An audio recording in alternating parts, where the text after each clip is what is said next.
na edi o man Ghana ho nkomo ebro na ene ye wada anopai ye bedi fie nkomo na yahwe the elections review committee of the new patriotic party MPP the omunam eba pro free the various constituencies across Ghana, the 16 regions, and the aftermath of the 2024 general elections, the ACOSO, from 7th January, Yesua, His Excellency John Dramani Mahama, the President of our dear Republic, in as the President of our Republic, Echina, and Chese Ebeka say, Oko ne Bosome Bakomo Ankasa, na waforme ne government ewi ana unforming we. Oguso, nominations of deputy ministers to the respective ministries and departments and agencies say omube collaborate na omino yedi a tax any omini sikabesho munsa in the next 4 years per the constitution of Ghana. So be part of today's discussions. Na yemfa enkomono ensomo. You are live on Facebook, we are live there, and YouTube as well. Also obetimi I part of us now or drop it or comment or like it na wa share na afoforo so etimi enya bi ahwe most especially those in the diaspora na omatimi aka ene enkobo no ho. This is Ghana's biggest and most highly respected political, social and current affairs talk show live here on Net2 TV. Me did owu ahene entry buesiakon abedia for the entire production crew from the MCR master control room from camera DBC omo makanyina ebomechidom na Eddie Ghana and Komo Eddie about. Believe in your capabilities and trust in the Lord. Believe in yourselves and believe in your capabilities. But all things being equal, and it said, you trust in the Lord. You should believe in your own self. You don't need someone to tell you who you are. The credibility and the integrity of you, the personality, wankasa, wabosio ni wabosie, ene di ewo mu a obetimi aye no. Believe in yourself. Je wankasa who this I can do it. Let the can-do spirit be within you, and believe that the talent that God has given you, also be executing professionally. Na etimi abua to achieve your dream. Emu hu abomfia. Ade ba kwa me hu abi before no. Mintimi nye we de bro me so eso sen me. You can do it. Just believe se bro ni timi ya bibini so ye ema ne ye. Enti je ohudi se menso onyankropon twediampon. Totrobo so tete kwafre mo se ade yo no. Ehuna nyankwa katachie mu nkum na dom a o manaso afoforo so. Also ebi ason so you can do it. The mintimi nye mo bi emu abonfie ntwintwa nem se untimi nye the ordinary no beka se untimi nye no se uji tuma ampa so untimi nye. Don't accept negative advice.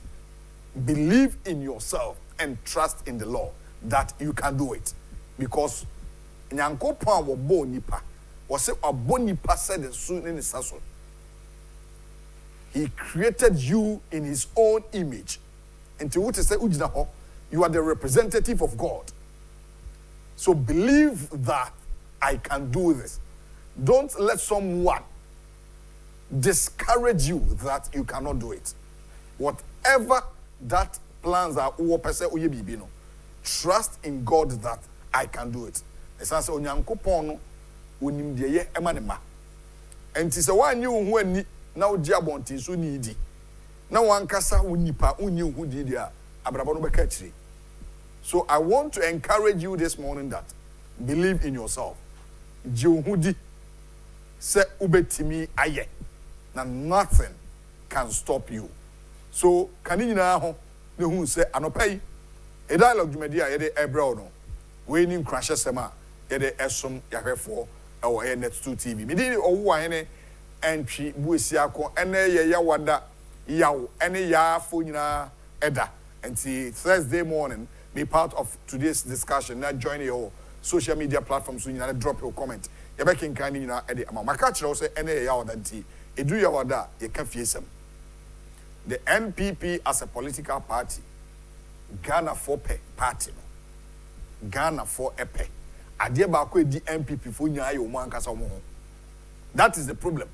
They don't have any problem. But adeɛ bi boro ma dwene me ntia so kakra. The Council of Elders, anybody for party mu. Anybody for all party mu. Can MPP no, or the total MPP no, say because a jam of frano and mati free. Obia no tro, not what say what church on some or Abe Fontaine time or so. I think the Council of Elders no and Trase. Uni ma dear bakwa, me kwala adwen. A simple phone be my catch say you wouldn't me dear any wouldn't answer. Me shall say if you do no. On tia say Obi bia were a potential candidate of MPP from the grassroots, which is the polling station, to area electoral area coordinators, NBC constituency, regional, national, to even the presidential candidates. Why can't the party leadership Kasabei and Amuntimino Munka? Most especially the presidential aspect, no. Motonsa fresh and pennyfonina. Tio, some pennyphone dear no montown muhu by a chitafon. So the leadership of the party, most especially the Council of Elders, Motonsa friend pennyphone say, party for, your person on penny for any potential candidate needing come. A same qualadrini, only me adrian, anonymous adrian, obey me drop your comment. Obi bia opeso deep party nenimino ya tonsa friend party headquarters map media house akese and 2TV Kencity yeka any other stations said the leadership any sampany phone be din komo nti be in live on TV mimi din the owo ahene entwibu esiakon me pese me ye flag bearer of the party nana ya asante ebua me nso pese me ye flag bearer of the party elekem Mensum person me flag bearer of the party. George Sarkozy focus. Mensum person me flag bearer of the party. Me chita afo nyina. Ye ne wo ha nipa fo yi. Ye ntan ye hu. Me ntan ya osente ebua. Me ntan focus. Ono so ntan me. Ye ntan ye hu nti ye sremo. Mo support ye no. Enne mo hwe TV so na 2TV so a. Mo bia ni obi atam. Me nua nya e beta na chi. Me nso me nya omo so beta ma chi. Enti ton me. They made me aye the capabilities, the abilities, what I can do, what is in me. I made me adema party no, and na bohu de urumame. And could you be a term on my behalf? But you might wait 10 minutes, no akasa, no atranche. You might wait 10 minutes, no akasa, no atranche. At the end, 10 minutes, no akana sem. Kofi Kunadu apreku 10 minutes, no akana sem. Ura Keno hine Agyapong 10 minutes, no akana sem. Dr. Baumia 10 minutes, no akana sem. Buache Jako 10 minutes, no akana sem. Omu wia no maka chem se party foi ye ne wa ha ye ntan ye hu ti ma mo fo mo ma mo ntan mo hu munya sa kasa kire ni wia sa sem we babonti wi me se party fo mpani fo no minim sa nyansa kasa we no wa na enka nche no munye I don't know but me de enkwara adwene party na dinkuguo toto NDC as a political party, let me tell you this secret today. NDC, His Excellency John Mahama, or 4 years, but we are only built. Because no one could influence what you were in to a call for Asaba. In the history of Ghana, we are 8 years, we are 5 months ago, because 24th July 2012, and a President Mills, and to we that day, I saw in 24th July now. August, September, October, November, December. In the political history of Ghana, he will be the only president where the 8 years, 5 months. Oh, we are NDC. You resided Ketia episode you many. You Julius Debra, TT, become any information at NDC for person Julius Debra.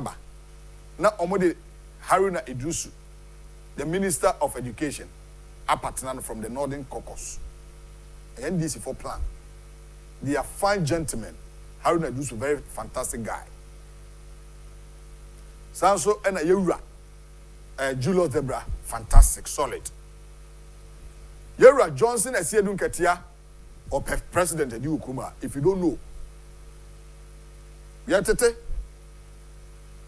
or for many communication team, or Brana Bayatia Kunyaso, crowd muni just 1 year. Then you have better. onya president ni bi ono so bedi bi ono so onipa ode ne eko and our vice president, the first female vice president of Ghana, politically, historically, yenya bida, so by vice president. Ye ma mi sunya obeko, ye nana. Onu sunya obeko. No the okuja to Ablakwa from the voter caucus apatna no. NDC for na mumu woni pa kukudam MPP. Look at the fine gentlemen in the party. Muntimi kam humum. Enya nyansa kasa enche mo chitafo. The party leadership. Hey, and no be sending me message. Say mukwa macha 4 hours, na mo ana 2 hours, na mo nkofo na koshia. Emwa muntrim. But per the review committee matter say umesa shia a form 4. A form 4 no. Samudi omudi agro. A form 4 na mama lusu. NPP4 elusu aba because Ghana fobu afumu. Esa se omadidi eje omamu nkofo nti. Na omakasa tia omwankasa omohumu nti na nkofo bu afu so muntu aba no. That is the reason. 2008 they lost the election not because MPP4 say Ghana for the MPP but omwa MPP4 no omanto. It has happened before. To mo nsua sebi. Me say you onimdie ene onyansa. There's a difference between wisdom and knowledge. They are not the same. Wisdom and knowledge are not the same. Wisdom nyansa. And knowledge nimdie. Nyansa nimdie. Uko sukua uko nimdie. Nyansa nya ofie. Edu ba bia na bo fa asante bo fa semoi. Sansa na dwen mu donti. O school nyansa onimdie esa ofie nyansa nti ade bi ono ofie ni sei. Ade we ye ni sei a okay oye panimu ampa. Asem na okane twasom na mafa. Nessa ma ko school ti ofanso ko school ma challenge. No. We yes sir. Or say he who hates correction is stupid or a fool. And the MPP as a party no. A kukudam obia ye no say maben. Eno na edi party ni nya no. Maben. And a young guys in the church or social media penny bi ntimi nkasa kire no. Eno na edi party ni nya. If they are able to come together in a united front, send a making. Yeru akompre kon ohene Agyapong, why presence no trying to salute. Dr. Mahmoud Baumia, presence. Francis Adenimo, yes sir, no mujejina ho. Yaso mu nyina la no mujina na 2 TV so. Say na no me minority leader jina yi. MPP for before mo be sa de we no so. Mo be boda wuru. Say ebia first match. Obi bi opeso ye flag bearer of the party. Ye ni omu be share di nkomo. Enti yebeko station we yebeko station we befa na 2 TV befa Oman FM befa Ash FM befa Nap Radio befa stations aka nyina so befa about abia 50 radio stations and TV stations enti party ni bia enter the TV ho 8 p.m. Say na mampani tama mampani akufo-addo ne Ghana for kasa fellow Ghanaians na efekeke because at that time about 8 no be ahwe no yes area Dr. Baumia obesa ko bi I me ko bi o na mani so ade hu me pese di mampani enti machita afo e ma obi ani pe obi atam se wo pema asem di a ka me ho asem ne mani so ade hu fa kire fom fo mpese wo be tro bi bia so do me dia yes your 10 minutes no aka na asem no gina ho eru akombre kon yes sir me free asim dom asen dom pem ai mesa ko bi o mani so ade hu ni PhD no patriotism honesty and discipline na me nam enti machita afo mamun kasanchire obi antia obi a mo domedia entro bibia entieti obi a kamasem enye kasafi bia enye sa na etete me sa na me maame edetete me enti opem asem dia ye nsa ma me yes adanimo me free mampon asante mantem me ko MP mprebe mienu miensa ai mani so ade hunu se me di mampani me di party nanim no eda so wo ho enti party ni bie puno to a ma be fa form me srew mampon de hye ene Ghana fa na nyina mo bia nkasante obia yes former Greek minister sir we yes how we are you see the difference anya brofo any coat ayi ashami anya condition wa heat ebom no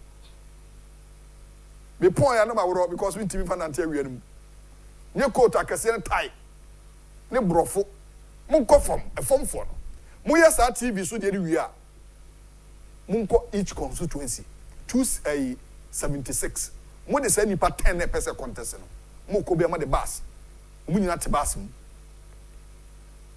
leadership council of elders ka ho no mo nyina ka ho yes ene ye ba Madina constituency park be no elder mo na Madina park be no kra na why popular number 1 Madina number 1 park ene ye see from Agyapong ni ba o me ni we ni party for ni nyina ahia sant atanie ni he no eto betwo mesi ya titi krom ha mutie ye de agro saa NDC kwa koyi flag bearer ha se dun katia wi ni po be di president okrom that's why nipa ye re se dun katia e papa no nga ombe ye se ba omi Mahama ntimi ni president bio de onyankopon akafa nipa no you can't change it o se nyame se nipa no be di president a o ye na dwuma ye obedi ye titi krom ha de agro saa wo de muni agro na de ye kan mamuntie ye tumufo na munya saa yesa NDC be come race Esedun Katia is very popular in the party o we ni say Kim na mumu nkam hum obes di president akono bia because mumu nkam humom nti obebu say eh na nimdiefo ne nyansafo e wo party no omu wai animdiefo ene nyansafo e wo party no omu wai mo he bibi ye a word to a wise is enough. Me nkwada adwene. Me se mo yes ade we. Mo yes ade we a ba ku lusu a emfa mpapemu mada. But because how am organize election no, mo ye no ene se mo yi nkofo di mfirim nti ene kofa sa ne mo ne ba. Me ba ho ene Thursday nti me ba ho me kan me ba sa asem so pa me wi me ma wo kwan na wakasa. Na ya wasante ye bo a aye krado. Ye de agudie mu nsem ball bo mu nkomo ene mu nsem aba ye da ne ho sema baako na e de sports bit no atwaso me din e de owo ahene entwibusia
Time I'll cover you net 2 TV, the dialogue you made so and our team in edit Thursday's episode. A brass so say, yeah, they are good among some at the Ebro. Sports tidbit, Nana Santiago, I ready what the Ebro.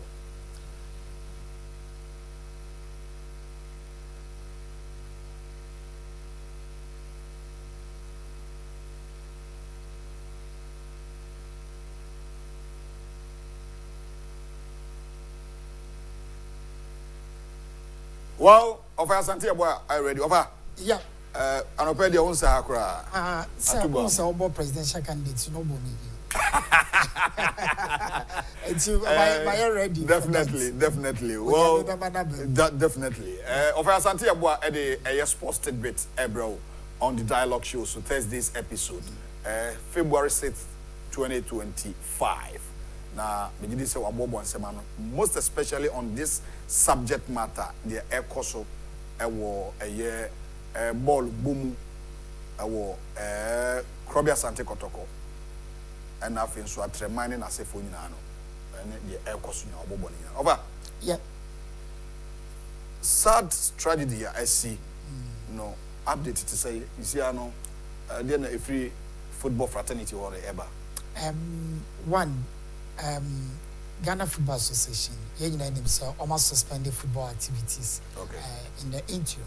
And now, Kotoko, very unfortunate though, almost somehow withdraw for more football activities. Seeking justice. Can you say, Ebasa, because say justice ever lasted for 8 years. You are not going to tell me, say, for 8 years, no, yeah. And no, and our police in Swamiatia say, Yachini Pemino, Akamian Sana. Na yachi omo no nti sese no akwakoye enipa enum na police etoto omo no die sie no omo nim ho bi ana. Is it true say Nsuatremane former employment minister there? Yeah. Ghana Shios Bafo awua. Yeah. Ona Nsuatremane team ne there. Yeah. Okay. Okan omo yachi omo no. Sana yati. Yati you are. Nti ye hwe de apposi for the befrimu. Good. Ye hwe de apposi for be si ebe di befimu aba no. Ghana Police Service as arrested 2 persons, Isaac Ofosu and Augustine Yaboa. Say Rameboa na investigation as to what happened a year in Swatraman and Kumasi Asante Kotoko Asia no.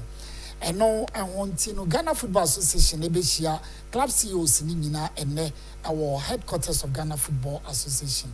Said your mobile to again after how there can be violence and that's a hooliganism, a crowdy football. And you might be bringing a coso and witty or mobile person mobile omo. Now, Friday, Omobeshia leadership of supporters union and so a Ghana. Normal so Oma to again say football, it's all about sportsmanship, unity, to foster social relationship nearby Bibri. It's a dear be a mobile ama hooliganism if ye game no or money or mobile drink one or if you honor. Mr. Kofi Adams and so Edena no are to asemnum and then saying or say already no Ghana football a struggle and as sports in general to attract corporate entities. Now, so what sign the way Babe can one dia and your natural sponsorship near Deno and Yadia Monsa Ebeka Ebi. And when tea Dana say ye say, dear say ya and say, ye nina yabeshe ya musi said ye be ya hooliganism no at least ye bet me a year few or not your home atoyen. Now, you attract corporate sponsorship. Now, Kofi Adams Nankasa Honorable Minister for Youth and Recreation or say betting revenue or purpose will be used for sports development. Bet revenue. I thought bet will be your scrapping. The first thing Minister for Finance obey and say obey betting tax in the floor. It's me who baby be about Fesicano and more and more politics. I know someone say so how are you going to make that money? Or say your margin some set up sports fund. It is revenue be all known to say sporting bets tax revenue or there, then that's okay. Let's just use it for development. For that, and your money, the money that Ghana for because looking at International Monetary Fund (IMF) now, I'm buying a coin. Yeah. Baby, omudio monsa question other document omudio coin. He levy, betting tax, and all these things. No count. That's a fact. And nobody a campaign. 2 year wagons which are bet and tax now was a baby year for and you know correct. The point is gift krano. Ese utia tax on. And to say obi ama wade na utia tax. Na de wakwa ye juma in quotes betting no when you scan a tax what's wrong with. And that tax in Akasa was to serve as a deterrent to youngsters. He said, my friend, don't get into it. So because we are addicted, I'm sure you are talking about it today. Yeah. We are addicted. Ebe how? But yeah, no, we look at the other side of it. And then it's all about Ghana Football Association meeting club executives and the supporters leadership in the country. Women's FA Cup quarter-final fixtures and also a year Northern ladies, any Faith ladies, Hazakes ladies, any Fosu Royals, Roots Sisters, any Ampemdakwa ladies, and a Jonina ladies, any Song Shining ladies, and no any fixtures a war honum. Afe Yabeko Amanone, Yenuya Jeffrey Schlopp, a Kasa Jeffrey Schlopp, I joined the Celtic on loan till the end of the season. Now, Celtic and Bayern Munich will play off in the Champions League. New formats, it will happen next week. And no, and Schlopp will say, you know what, we need to make our fans happy. Or GD say, Celtic bet to me a Bayern Munich, a German giant, a year Champions League playoff, normal so to me progressing to the last 16 of the competition. It's Jeffrey Schlopp there, and so no. Samson Agar, any Gabonese international midfielder Osia Kama Wolves AD and Komo say Ebeya Obeba Omonchen Mario joining a year Wolves in the year 2023 January window no Anna Odebai. But from January 2025, 5th of June, no, on Kikebo, because on any coach, Victor Pereira are falling out. And Nuntigara Tassara, take advantage, said, Ombe to me, I then assign a year Gabonese international, now Wabisi Akai Ede Amomo. Carabao Cup, no, Arsenal are out of it. And then saying, Enra and Newcastle, Eshomo, a come you know to me, auntie. Jacob Murphy and Anthony Gordon and a share 2 goals no Edema a year Newcastle. And he aggregating here 4-0 against Arsenal. And then Liverpool and Tottenham Hotspur Ebeshia Omushia Spurs LED by with first goal or more a share war a first leg It's Spurs 1 goal advantage and they call Anfield and winner no Ebeshia Newcastle later in the month our Carabao Cup no. Newcastle, this is the second time in 3 seasons Omadu finals of the Carabao Cup. Share basketball news kakra. Washington Wizards, A3D, Chris Middleton, Eddie Akwakoje, Kyle Kuzma. Yes, Middleton, I won or screen, yes. Why a 3-time championship winner. And now G Gold in so our Olympic Games, our Tokyo, Edema USC. As to why they are doing that, well, we Middleton 33 years, Kuzma and so 29 years. Maybe age difference, that might be the reason, but that is it. And no any basketball transfer, and now so somebody and I are more kind of swap. When you say Ghana and phone swap, but almost swap in terms of players. Share basketball results are, excuse me, a basso, Ahumachi ya na yenjai Jumedianama or na ontoso. Very, very, very, very, very competitive games and a course. Atlanta Hawks 125 points against San Antonio Spurs 126. Very close. I told you that. Charlotte Hornets 102, Milwaukee Bucks 112 points. Detroit Pistons 115, Cleveland Cavaliers 118 points. Brooklyn Nets 102 points, Washington Wizards 119 points. Philadelphia 76ers 101 points. Miami Heat 108 points. Raptors 107 points. Memphis Grizzlies 138 points. And now Timberwolves 127. Bulls, Chicago Bulls of course 108. Denver Nuggets 144. New Orleans Pelicans 119. Utah Jazz 131. Golden State Warriors 128. State Warriors favorite Steve Curry, Emma Omo 32 points. And Oklahoma City Thunder 140 points. Phoenix Suns 109. The last game of the basketball matches a course so later and early this morning, no, Sacramento Kings 1 point, Orlando Magic 130 points. Oh, why?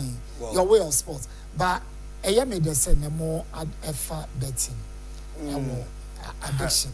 Very serious. You become wasem, pane, beshe, and any doctor may be able to body won't come. Because very good. Obit me in the sika school fees could trabet. A be multimedia. Say, Obi minimum know of a guy or the boss 80,000. You could trabet. Oh, this is it. A one form of betting or the. I saw. Yes. My bet on my highest the ultimate is even definitely. It will be a betting company. And you sika will be dinting will be a betting company. So take it from me. Adam Smith, a golden rule in economics. It's not your benevolent that the baker is baking bread. Yes. Yeah, that's that one. They should take. So what's now for say beer bet ubedibi. But there are a calculation. Mama sports with me share sports presenters been we better no. Yeah, that was so because when as no money ade and as na nyade the better we try. Well, very interesting. We don fire Satebo say or the ball boom komo e dey asome anope on the dialogue show. So e da na se papa enne ye behwe betting gambling cha-cha. Ni nyina cha-cha o. Cha-cha. Aha. Ti di wa boys when you so cha-cha. Very sad. And any clinical psychologist near heard the effect of who cha-cha money bet. You didn't come on pa na ya kwese ni oma etie. And yawada.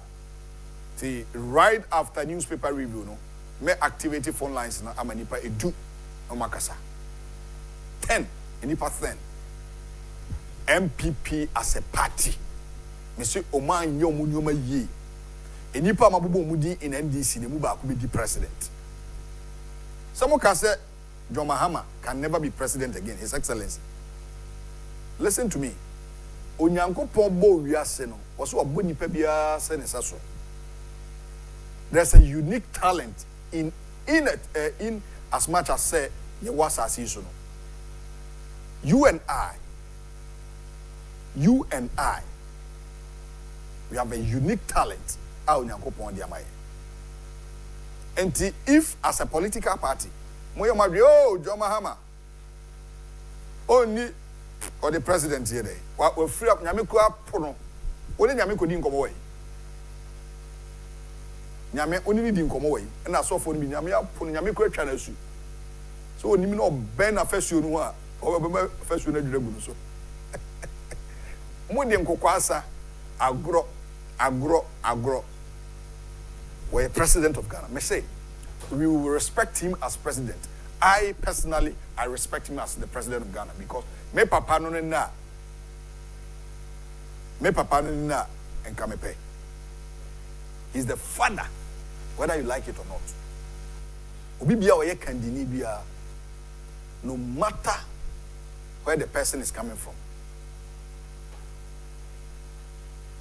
A free abusuya so obo asona abusuya yoko abusuya so ye frafrani dagati ni mamprusi ni oye eye aigbeni oye achimini oye santini obia enipa nyame di adwene bi atotirim nyankopon man adwene etanitim uti odwene a so timi huhuro de nensa ene huhuro nanim na nye ne nan na ode huhuro nanim a adwene ye adwuma nko ade a the person has a unique talent to the munkoso a ni di agoro as a party but date to honne February 6th 2025 and a Thursday. I am not a prophet and men prophesy on say bibi boni NC but MPP for diagro omu diagro Yera Johnson Esiedun Ketia or Julius Debra or the vice president will be president of this country. Yema me Jinano Pokwajima. Say nipa me say yatete. Nti odie mame fa anigye kase. Emra me wi me ba sa asem isu properly. Me ma so akabi. Entertainment news is happiness. Yenu aba no wala sante why krado.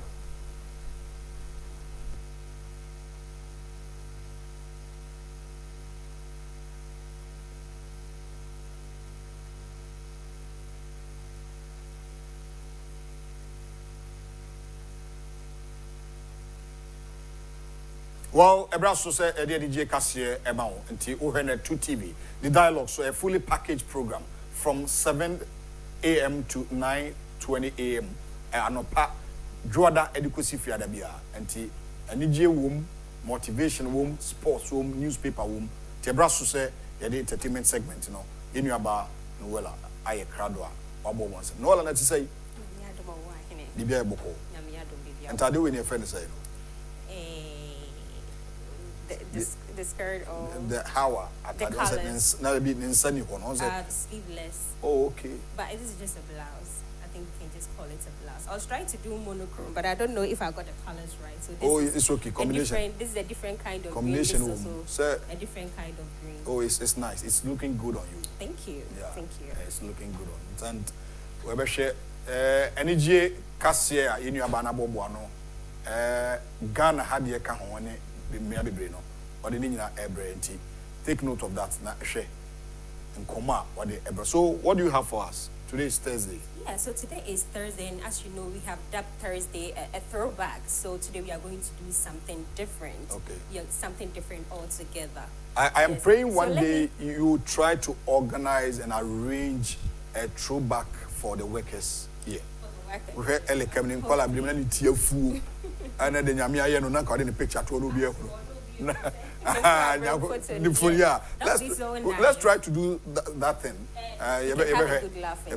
One day. They're going to be something different. Okay. We have some people in our community who need to be praised, who have done so much for the entertainment industry, for the music industry in particular. So we want to, so as I told you, entertainment segment this year is going to be bigger and it's going to be better. Right. So we've curated something. So Thursdays, let me launch it, Lily. Now we are going to do a Throwback Thursday every Thursday, and we are going to call it Our Legend. So I have somebody special today that we are going to talk about, only that person. So that person, next week I'll bring another person. So stay tuned and stay back. We are going to talk about today.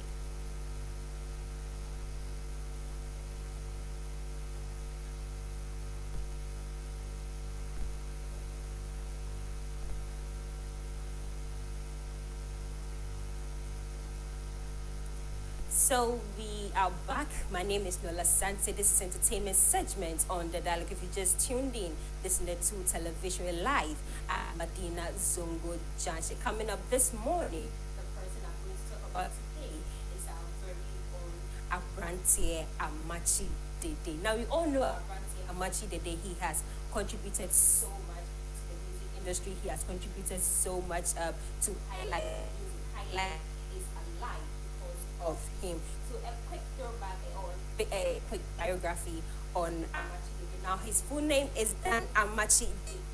He was born on January 5th, 1954. His birthday was just last month. He turned 60. He's a renowned Ghanaian highlife musician, widely considered one of the greatest in the genre. He is popularly known by nicknames such as Iron Boy, the Highlife Maestro, and Abrantie, which easily translates to gentleman in English. He was also born in Agogo, Asante Akim. He attended Agogo Roman School. Now, they did gain his fame with classic hits like Jealousy Goshin. I love his music so much because growing up, my daddy had albums played every Saturday morning after the gospel music, of course, and then they'll play Amachi Dede all day. They'll play the life of as well. But today, we are talking some of his hits include Jealousy Goshim, Debbie, Ebeye, one of my favorites of all time. Then Akoda Weswa, yes, Akoda Weswa, that is also one of my all-time favorites. And we have Iron Boy. He was also honored with the chieftaincy title in Agogo within the Asante Akim traditional area. His musical journey began in 1973. Where was I? I don't think my parents had even met in 1973 when he joined the Kumapim Royals as a composer and vocalist under the leadership of akufo-addo, known as AAA. Now the band produced hits such as a baby bewa was something. Oh, I help me. A baby bewa neso. Thank you. I'm butchering the words. I'm butchering the words here, but a baby bewa neso and one waremia. On many now and Ohopo Bateni. You know that song? That song is really relatable. How does it go? Okwentuni mo bro, Ohopo mo bro. It's something like that. I'm trying so hard this morning, but this is one of my all-time favorite. But this is Akwadaa Wiswa. Let me give you a little. Just dance to this one a little bit, just for fun. So this is Akwadaa Wiswa. When you know stay back and watch it.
Now he says something in there. Is it Tuntun Black, right? Yeah. Tuntun Black. That means our skin is beautiful. No, but your skin color is so beautiful. Definitely. So please, those who are bleaching, don't try it. Yeah, It's not good. they have different colors. Beautiful skin. So if you're black, do not try. Those to people, whatever. they will face a huge challenge in heaven one day.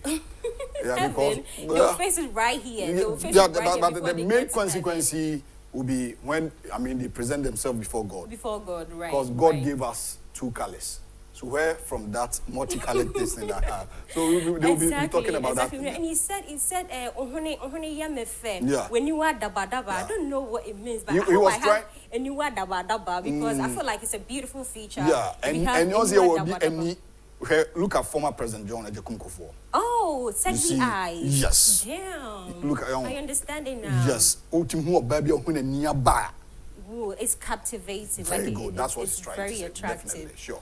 All right, so more on his biography. Now, later, they did move to Nigeria, where he gained popularity with Jealousy Go Shame in 1980. I was told, by the way. He formed his own band, Apollo High Kings, and dominated the high life music scene throughout the 80s and the 90s, maintaining his influence in the 21st century. He has also performed at numerous concerts, both locally and internationally, releasing nearly 20 albums. Over time, he experimented with various music styles, including soca, calypso, lovers rock, and pop. I hope you know the others. But he also owns Abrantier Sport. Everybody knows Abrantier Sport on the La Paz Highway. This is not an ad, but he deserves his flowers. So you're looking for a chill time, you might want to stop by the Abrantier Sport for a chill time. He performs live there as well. So it is a well-known bar in Ghana, Accra, at La Paz, as I said, where he and other high life musicians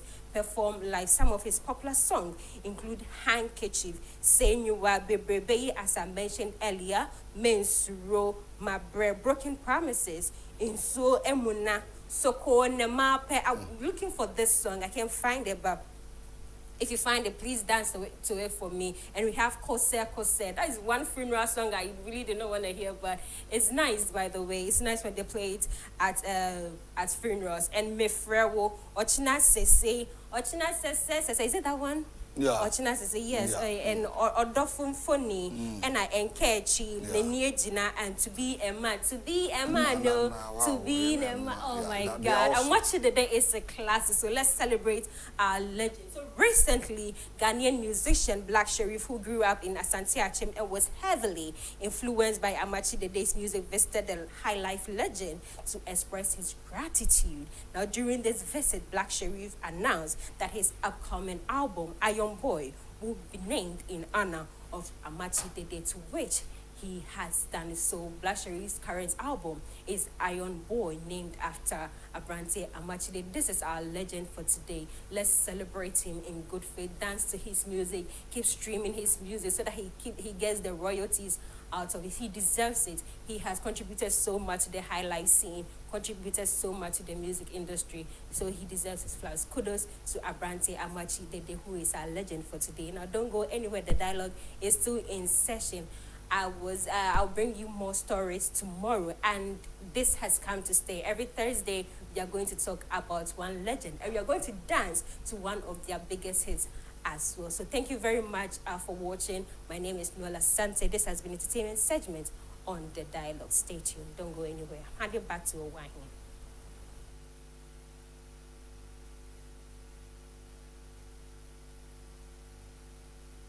Well, you better in your bar, Noella Asante, for such a great update. And Oshe, and then come up for a buyer. I'm actually the day, dear. I go need this year, you know. Then you may the pa, and then I say, and or dear no, I'll be it's time for the newspaper. Yeah, then come on, the bon crat, Temon come Abramo. My catch us on a Thursday, and review committee no echo round muntini the MPP 2024 review committee omonam eba pro the reason why ntomulusu yenso be review or TV so o de ntina hu say party no elusu sa maybe a phone lines na ma maybe a phone lines na ma MPP kura tumi power kura omosa omo the power na di agro sa na free omonsa tumi kura mo, they have power. They were in government. Agro die, ibe wini, ye. Me say, enye Ghana for na 2 tier MPP o ti. Eye MPP for na ho na nto abama MPP. Na omu reason ba ko ye, edidija ena mo mulusu yi. Because ube fi ha behind the scenes. Kofi ma no pay krik sa edani krik oba ha de omo ye wa ha no. Mi hu bebe o de betoton ni bre obi aye bi bentani okwamsi a ho a Mr. Kiki o na ya be yi mi minister no mo ba me office na me pamo mu a me na me benya minister me nya so afo di bre obro mo na de camera yi simi so avro mo ba me office say o wa hena busy ana ya be me MP Madina MP ye ko MP of o wa hena officer da bia wa busy no me on bedroom me no eno ye one campaign be ye tia me se me lose no eno ye 2 o mabusuafo mbe insight o muso mo nto aba no 3 o ma sorry for o mo namfofo enti party for NDC for abayi wo da be hu Malik Basantali ana no okwankofo di na chi krikri o mo ba no party for no be hwe o mo nkofo no mo di peche NDC for Odo bo hu oman no be kwa hu hie but omunko ofo nsofa omo de sa no mo yade o omo yade o sa de no papa they are very good o sa no man you can't take that thing from NDC but MPP there obi akọ school yet mbrofo etrimoden amanyuku the whole world open political party omutiri mo den pa wiase nyina ewoma political party a omo bom nkofo trimo den pa ma nkofo akwa hohihiem MPP me se meka me se da bia me ka kire o me nkwadi obi siko enti bibia nchekire me pon se me ntimi nka obi asem meka sanete. It is true. What we MPP ni a woni say de make kind no correct. Say mo mpanimfo no mo post no e bi tri more dene.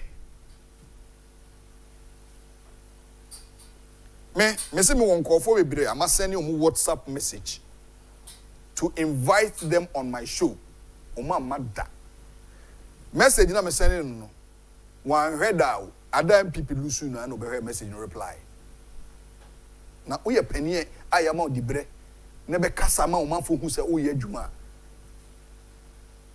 na o mu akonta nche nkonfo a ebesi na party na attractive enti MPP for omo ye party omo de Ghana na ye omo dadwene ba omo nkofo de omo hwe omo the difference between MPP and NDC no NDC de Ghana mfa omo ho ebetufu abuom ahokire beba dum so beba kania be dum coastal nyoma na mbese emfa omo ho ometwa teacher training allowance mu nursing training ometwam we ometwam emfa omo ho but omo nkofo di omo chi de they will not suffer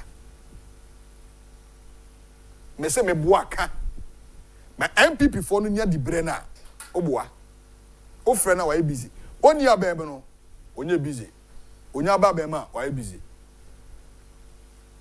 mi nyi otwi nyi adoa omo nyina me kan se ne tie ebi ye ba bidam to say the honorable information minister na no ba effect say Fati o friend ku why busy no text am busy o call ba o wi obesa frɛ. Yes abrante o frɛ me dey asem ona be pese china bra show so you mate e bibia si na o pese me ka ho asem na o nkomo we ni pese o be yi ano mai bo ha say oba Fatima to Abubakar, the former information minister, and Opay, Mama, I salute you. You two chairman, because all your information human money are kono. And yes, party for no pesika bebiru, a form for no. Me say obi timi kra ne ohu pani bi o person ni twa picture. Well, and the MPP for na ne di omu ho abro, MPP for na. Enye obia o omuso asem a omu twa ne twan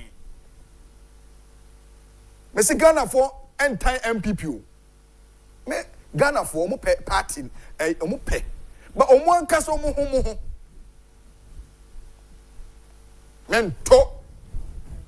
mento de na menya o free party nim so na ne ba o free senior high school mento de na menya free party nim so na age maslock me say so omo ankasa ehwe omo amu hu yi a they win power and win no mu jasa atenie basa omu di omo ankasa mo party ba ko mu ma a mu nyina mu free yafunu ba ko na kwaku atwi me ne wa ha nyi no anyi se me ni ho adwan me se me babunu onu hu na atu se papa panimu me nana no ti me nana akwa kansi a obom so a na me kodi na tem no me kura be mama lusu eno ni problem no enti we akoda na ko contest election a me ba me ye sei muntu aba mame wa wie enko attack obi eno na di party MPP fonya sade no pe sade no ene di party ninya eno na eku mu mawia yemfa de obonkrata no nkomo ama ti ye be head obonkrata no teacher kwakwantwi former teacher former trotro mate former assemblyman former chese adwuma no wa bebre abenyina wo twa bi pen ti oba na ye did the obonkrata mu enkomo aba ye be quick break aba ye ba the newspaper review no ebro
from the other corridor or the headlines in the Maya, na many opening.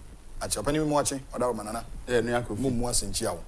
Na bibi aboko there. Ye hu adom boko. Ba mi wura ha na wasoja. Masoja kwa kuja many abre. Many abre 2 million na nto aba no MPP for na. Omunsom omu twin se mu twan omu tifie. Manya bi ani. Ene mpanifo bi so omu trimo odin a omu so nya dibre na ye free party for no hia omu so a omo ti omu mienu nyina so man ka omu ho amom. NCC a party no. Se dun ka tie ni abre.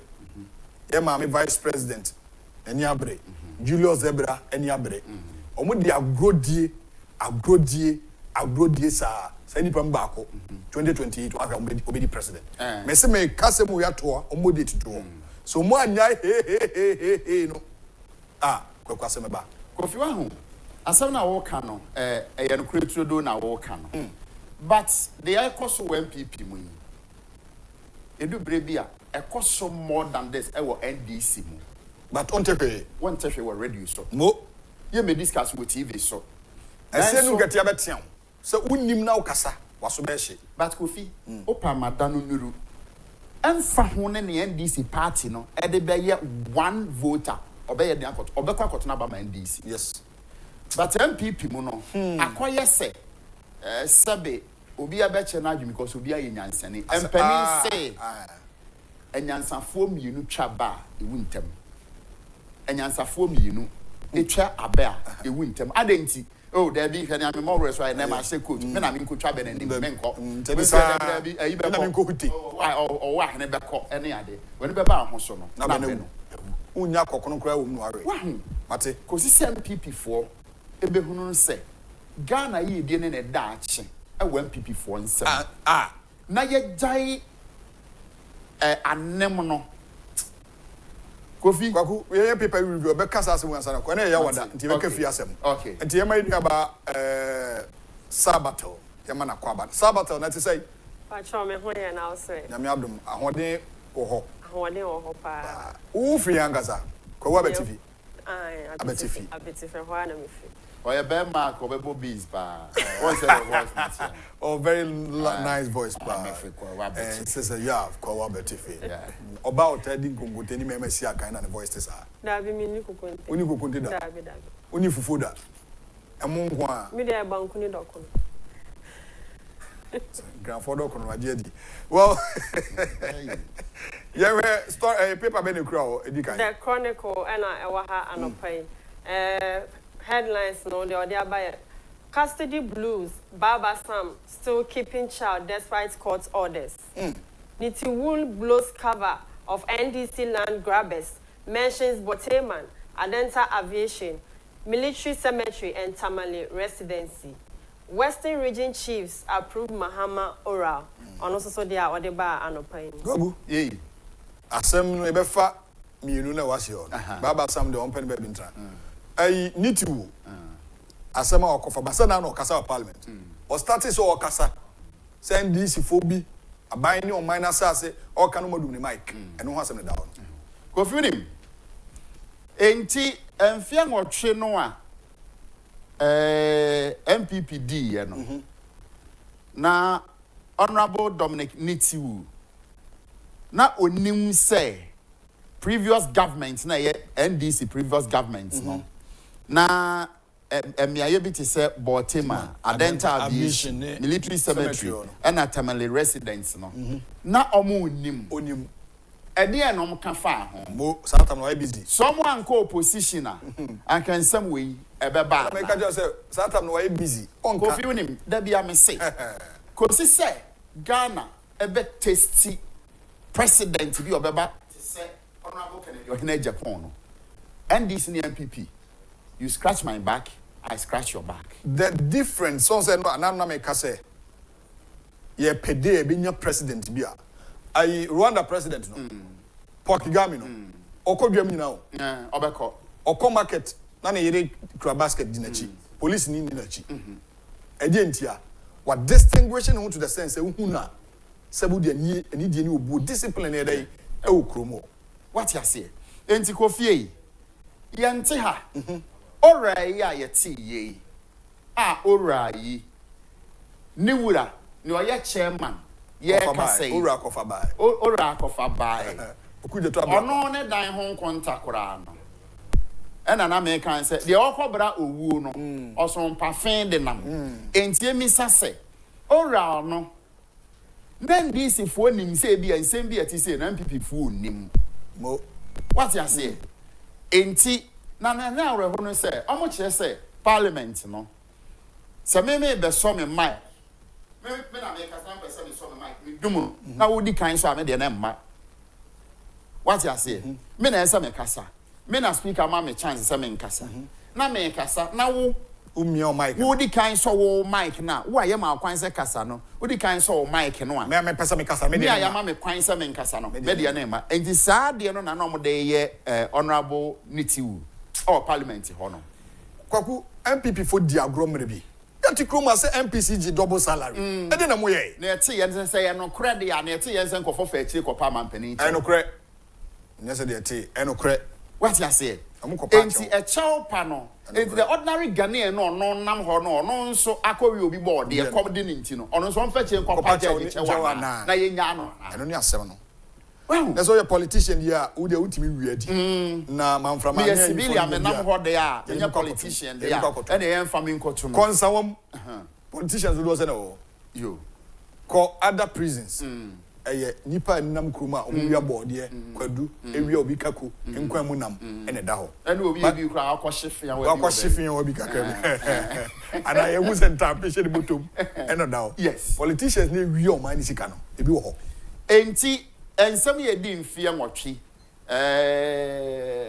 political issues bi ene ade omom nsem okoto ana amanyosem kakra ebata edi mfie nwotwe ne ade no ni okori obi board e wa chimbom so no na sem ne di san mo yanko Ghanaian Times sabata ebeba ho ko headlines say New Hajj fare pegged at 62,000 down from 75,000 in 2024. President Mahama promises to complete Takrady Market Circle project. Onyemomo Give indigenous quota of employment at Jamestown Harbour, Gamanche. Fantastic. The Ghanaian Times de Banope. Gamanche, Baba Anope Yachiao, Wakapa, Asemno Kanso Mwa. Among for a Jamestown Patemo, Jamestown Harbour, Omona issue Massa Sesso.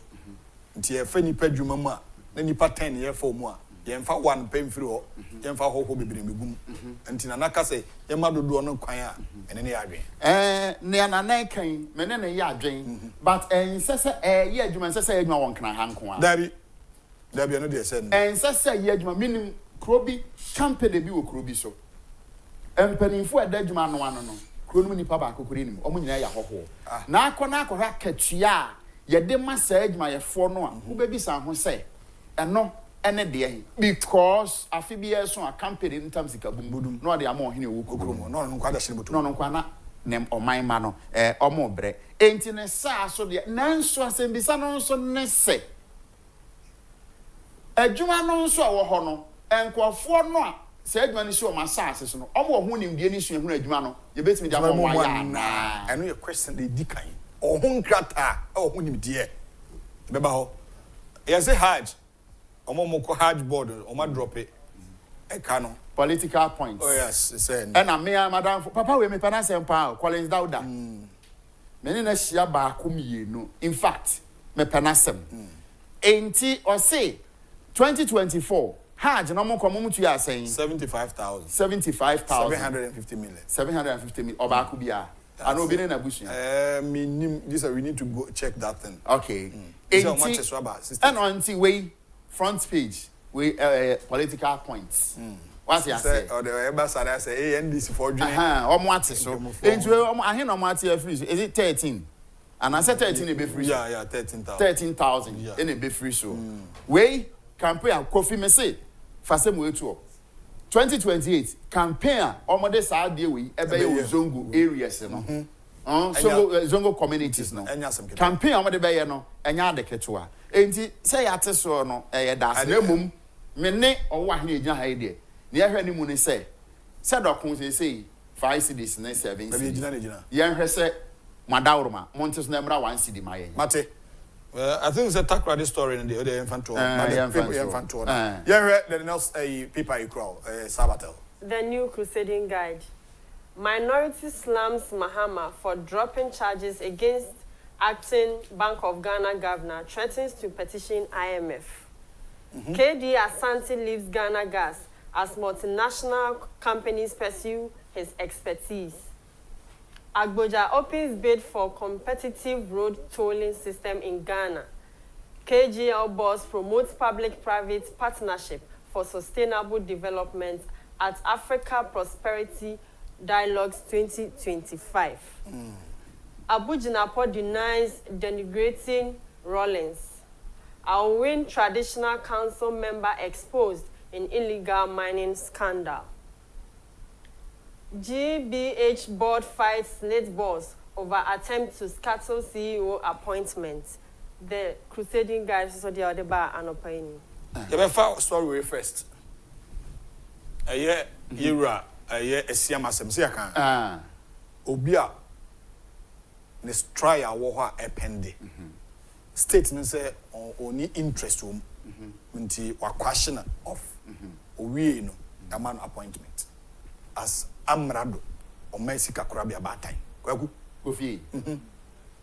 And a cry back. Say Obi catcher or man penny John Romani Mahama.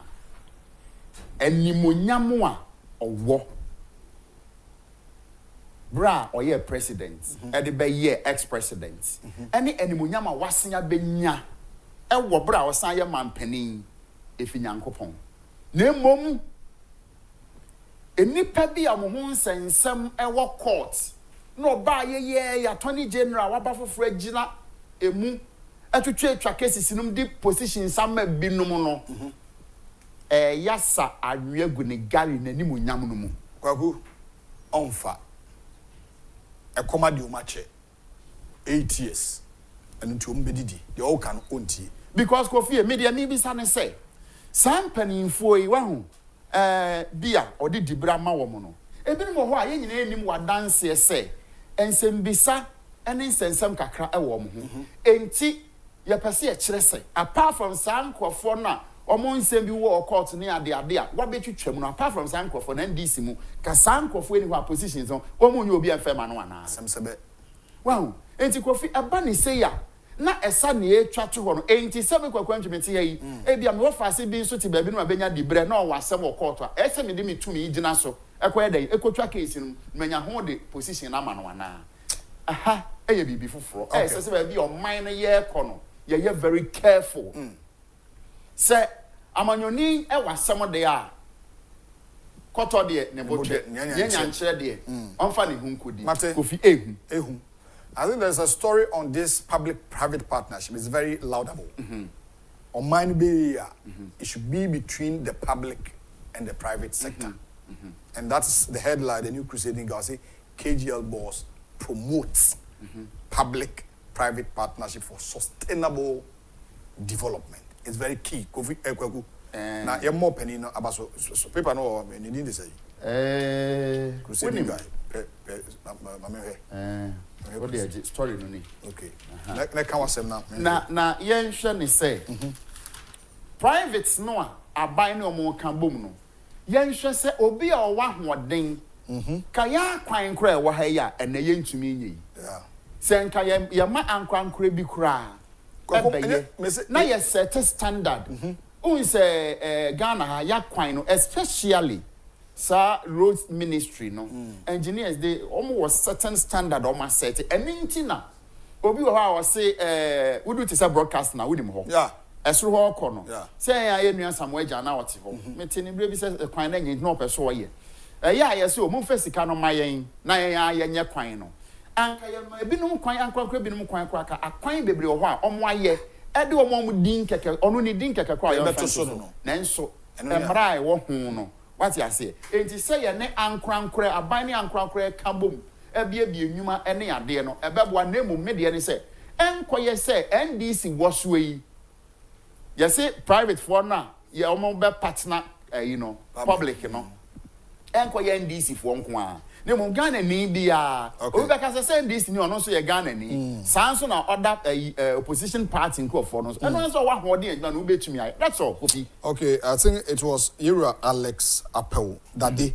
Ono na executive chairman the KGL group of companies. He was delivering a keynote address our African Prosperity Dialogue 2025 and I will emphasize on the transformative potential of public-private partnership and the diaspora investment in driving sustainable economic growth across the African continent. And it's a very key, and we need to, applaud him for such a great promotion. When we say, your friend said, one district, one factory. Yeah. Say, say, we na abine the year, Juma. Yeah. What you say? I didn't be abano niska. Dabi. Say private sector. Abano kre was the car, abine Juma, I best say, you be guno. Mo. You best say, no, you be guno. You better say, Yera, KGL boss, wonderful story, Awadiaba. And every last story, now that's the last one. That's the last and then one. and The buy. Okay. Oh, okay. So, Ebeda Sabatala say for such a wonderful story headlines or the abre. But before you go, me say if the review committee enam eko the reason why mulusu ya any review ni bi ni e ka kire mo ha na yi. Say party for as MPP. An kasanche wo chita for na asemusi a omu ntwa so ntem na omu di hye omu mu no obi aye ne kokodan na kwaku omo ahwe bibi a edi bedi omu me say on say obi ka asemi say MPP ahwe ye Ghana for be punish omu so ma ahwe bibi na 2028 omu amforme a strong team no manya metia we na so na me ka we asemi ye we na chinchina twan we ne pe no sa imposition of candidate MPs no MPB wo ha kwaku atwi de bia wo call weekend onu krom me ko tra America ba ya ese o na ye de wo tranchen me na me contest sa ni o ma no e be deep party ni nya say Kofi me no ya adwen na wonim say MPP fo ahwe yi na Ghana fo e punish wo mo a wo so team bi hew ya beto abai obi am na 19 le ni bi che say deda o akufo-addo nko ene na nsa me pon ya me call yi me ko du fie na ya dum light nti no to not shop na no na utwam ofre o utwam na me chia no na ya den house ya dum light na so nyi hu hwe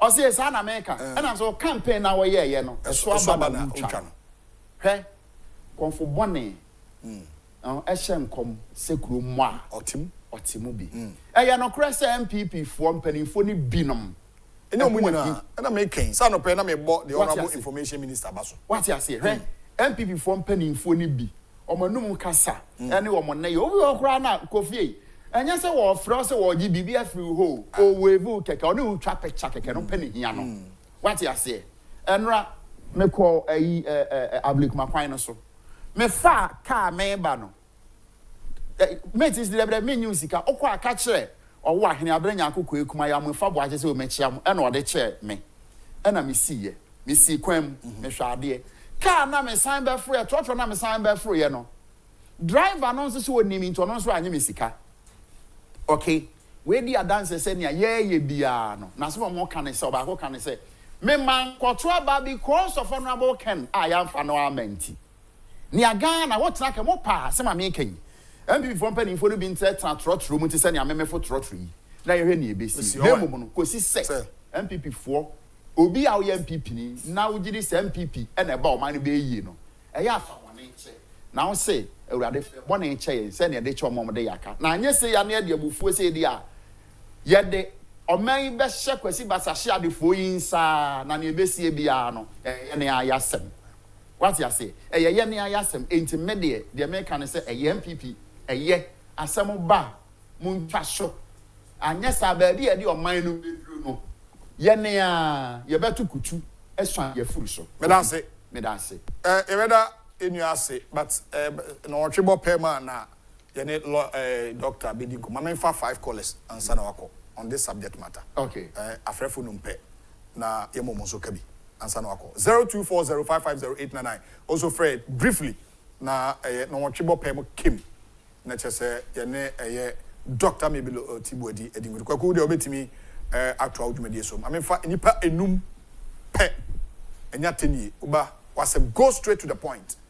Na kan wasem na fesi 0240550899 me dey owo ahene ntwibu esiakon ma yente onka anopai na anopai so de ye ba be di chacha ho nkomo na they have the effect of chacha. Very hello, good morning. Hello, good morning. Good morning. Udi ni baby au kasa free. Aje fe matenda mkasa free from. Mami tio kasa. Fe matenda mkasa free from. Matenda kasa wo sima ba ko mpacho obere ni o yenko. Oh, I pay me tia mo nyina. Happy New Year to myself. We were many we share. Mate. Oh, ye party there yes serious even time I government. When they say time I limit registration na ye register for over pam ha.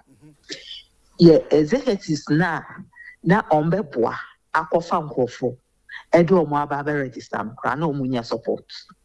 Nso ne NDC for ekoba village ewo ye area has sankofo edo omo ba omo no more opposition. Omo no more opposition. Me say assemblyman omo gina area.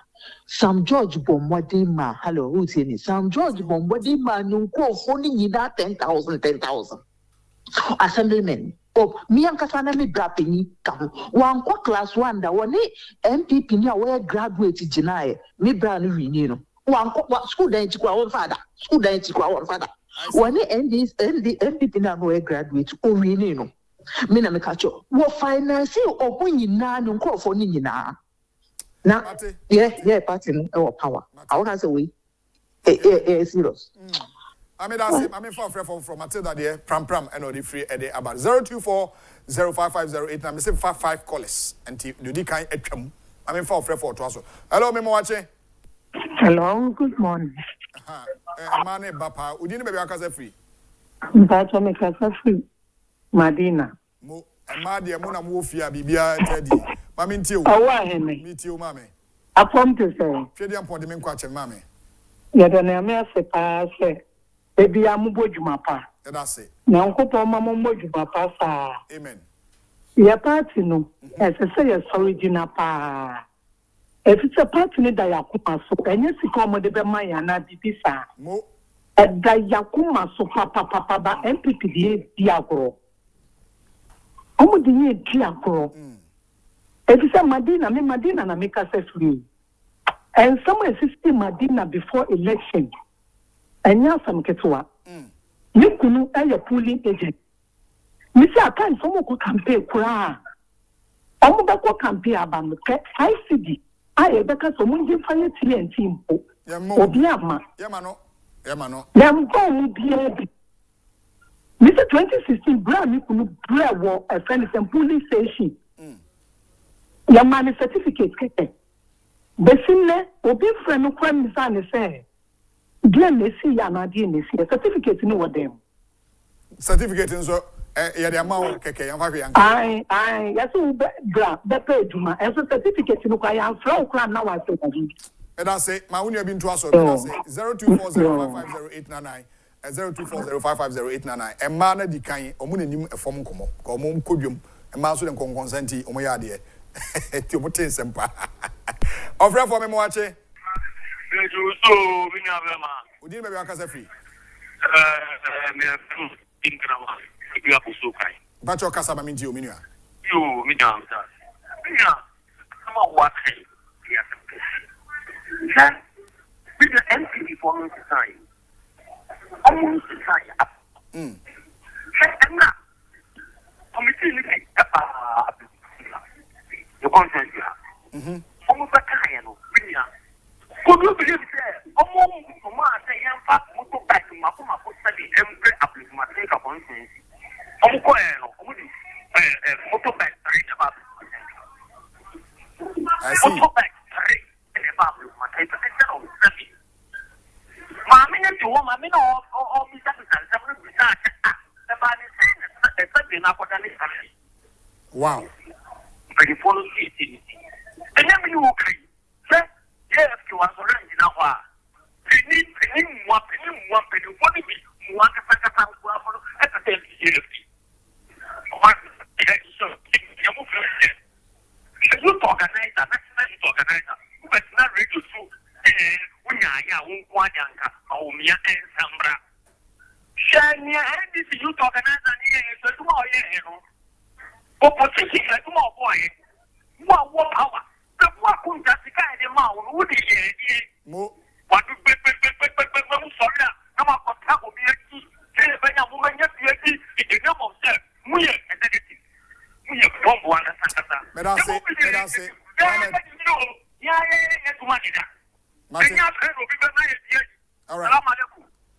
Mamifa afraid for two na kana me fancy.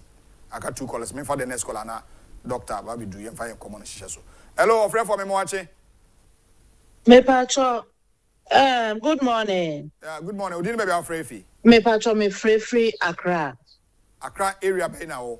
Me free Ablekuma area hono mo pacho. Na udin. Me pacho asam kakra wo police stations no.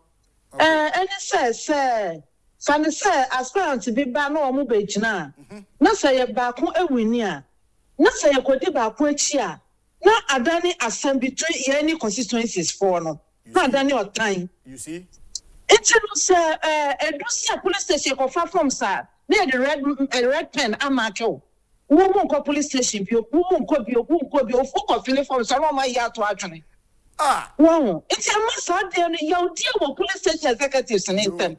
You see? Baby, no kwakape, kawano tum. O kwakape ne chese wano, ne chese unko police station bio wano ha unko police station bio. Mate. Omo she sade ani ye. Mate mame, me da se mo mame fa do twa to na me fancy. E mana kasa ne ma me ensa na akasa. Be ma baako. Ame fa last caller ene because oba na e ba show so nti. Ofrefo a utwa to udi ne be akasa free. Oh, I ain't machine. E jo so udi. Your friend me Abu me kasa free Medina. Abu mamintiu. Oh, I ain't me share when what you for. Na me chia yewura akompre ko kwami kebiti Agyapong. Ghana for say wo mutia no. Na I we newspaper no with the Hajj first be by o can say me mani me there. A political point in this for the you. And we want the good people of Zongo to understand say this is a political point. Okay. Because omo can say omo ba ombeti so mai. You see every Muslim no ye priority ye Mecca. This is what they can use to convince us. So we are telling them, say, yeda wamasi, na no, ma womu mesisano, because a political thing bina womu ye person womu tia say, yansu ye researcher, ye treno, researcher, ye no, it will be more than that. All right. A strategy bina womu ye. All right. And ti womu she ni oine, that's it. Yeah, see how say. Yeah, quick break about Dr. Mabel Otibuedi e wo fi ha. Na e ba be di enkomo papa na ya share the effect of gambling and other subject matter. Me did you stay tuned for more. I'll be right back after this short break.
Yes, I am on Kwaba Bionet 2 TV so and Otienka Edifiano Pay and a Thursday. Bosumi Munu, a woman that Tosunsia and Fimpi Munu, Eduno, and Nai Emu. Midin or one and Pibuisia, senior lecturer at the University of Ghana, Legon, and also a clinical psychologist, Dr. Mabel Otibwedi, and Ebabe D and Komo. If you also be part of the conversation, but before that, political commentaries and comment about. Senebeya, me Eddie and common team. I mean, can we briefly now call him? Or say, good morning, Wahine. You have done indeed made my day. And it's true, the MPP, after winning election, turned back their back to those who helped them to win. We fought tirelessly in the Tema constituencies during Addo's first and second term. And I have a very nice shipping professional qualifications and could easily be employed at the Ghana Maritime Authority. I contacted Carlos Ahengra and Titus Glover on several occasions, but they refused to help me. The MPP must change. The NDC is very good in helping their members. It is true. And American. Francis Naka, the Fritama. Say my Bobby Trim America. MPP for near to me, call for Momo. NDC for near to me, Momo call for. Daniel Jumo in the United States of America. Good morning. What you are saying sounds good, but that is not what politics is done. Politics is raising yourself and putting your opponents down. That is how you win power, not to be nice to your opponent. But within political parties, within the party, they can do it.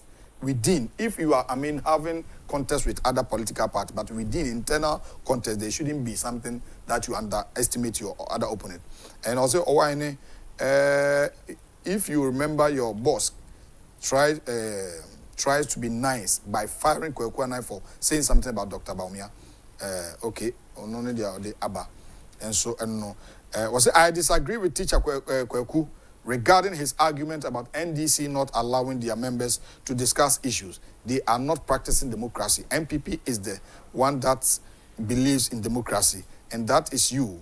You cannot gang your members from. But Ghana, Jumo Abrochasem now, Ghana Semo. Ghana there and this aburuchiro. A chrome hana there, Bibia Timisi, and tell the men so a family no dream because I hano start here politics and this is America. Kwakuya Bua. I find it inconvenient and annoying that the government spending millions on they're watching hard, what the other mine political. Charles Ade, also good morning. So I am watching you from UK. God bless you for your good work. And the only station I would love to work. I mean, I say, NFA, Nana Ken, Nasset Ken, also the free Holland. Keep the good work up. And I say, say, also the Abba. I will say, don't forget the nordness. And also, Ofosudia, what the Abba, and so, and no. Really, Afo, and so, the Abba, and I say, for that. Mama, the message be about mankind, I will not read it. That was my media Jumawaha. And me, that say, more the messages about YouTube. Was show so. Dr. Atnase, nti eba be di enkomo na ya gambling addiction. Chacha, ho asem ne yebeka hu. Bet obi di 80,000 Ghana cedi ni bossika akotwa bet, akoto chacha. Gambling addiction. Doc ye mo ache? Yeah, ne. Afisha panso. Afin komete. Yeah, we afi ne ehia. No credit. Dr. Mabel Otibwedi, a senior lecturer at the University of Ghana, Legon, and also a clinical psychologist. I don't know anybody and come. Doc, gambling and kasa idea. Yo, me da mwasi bebre na mama kakra. Me da se. Me chia munyina. Me da se. Me chia ya hwefo. Okay. San chia me busuafo nyina bia wo hwem bia me mama che mamu nyina ma fi hia pa. Okay. Se nyame aka ye ho na ene yesu eda so te ase na ye besua ade. Na gambling emse ye nyina yate ebrofo kasa na enso akeka wo ya no anti abeye kasa bia ewo ho no ma asise ye ka. Okay. Gambling. That is sending uncle for the umura. Ranting with you are somehow can you be baby there, but obey any becanina. Na Pempini, we say, Casa Chacha. Obia, Obio, Bibi, no, they are told. We made the okay. Na, na de Ubiano, na wanya emfaso so ena ya ade a ya ade a awohwache say ka history of gambling enye ne asem awohwache pa na ne de ebi ne say ebi a obi twa loto ni gambling ni bia ni na aka ho loto ebi loto okay ebi so it's a board game say omokona omode niema ko casino ni ade ade ni na ho na ne de abem pa ne betting gambling wo ho eno de asem we betwim kofo ofie ha papa na de abem pa na no fa sports ho bebri okay so ho eno betting no say obo ka say ebi a team we kobo we be share we say we be ntina o diska kutwa na sa bon say na team no elu super na ne ho a kire no ana say team no we ni pe na ne ho a kire no nti ayade asese ye koso pa je say we are aware Super Bowl ombe American football ombe omo I estimate say about 50 million people are going to bet on this. And they are going to get like 16 billion. Profit of yes, they are expected to bet $16 billion. 50 million nipano.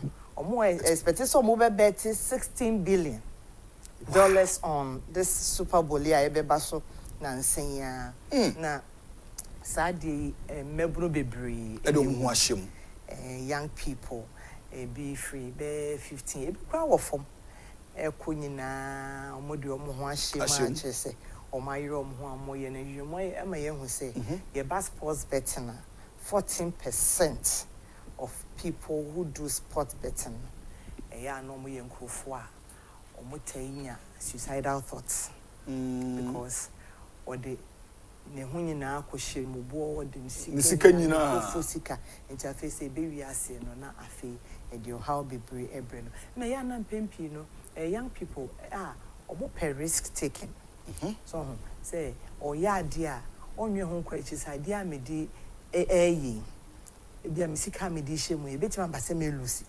I say me ye me lucy me senya nti risk takers especially among the young people no more pa na ya na go into this wow this is very serious and the caliber of people omudi omo shame no and they are about to the stand say elites community na obi won office pa na otwa bet ni bi pa asem no kra na wo kan me de mehihia bebre and conform more service nim please national events fire service military phone immigration omunyina omo sa sports betting yimu obo ten office o de obo say o ahye ni suit bibia kama enso so sika obenya bia odirawe mu na say dia aye yikra ne your free baby aviator doctor dey asemebo